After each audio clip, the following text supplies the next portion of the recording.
Thank you, Mr. Speaker. I rise to introduce the Global Magnitsky Human Rights Accountability Act with the seconding of the member for Winnipeg North, which would allow for the sanctioning of human rights violators through the imposition of travel bans and asset freezes. This House unanimously endorsed such measures in March. It is deeply disappointing, therefore, that the government still has not moved forward with the necessary corresponding legislation. Magnitsky sanctions, which have been recommended by legislatures across Europe, implemented by the United States, are named for Moscow lawyer Sergei Magnitsky, who uncovered the largest corporate tax fraud in Russian history before being detained, tortured, and murdered in prison in 2009.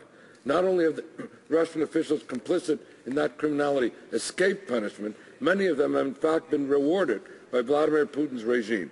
It is therefore up to Canada and other members of the international community to impose tangible consequences on the perpetrators and on human rights violators generally by blocking their ability to travel and trade and launder their assets around the world.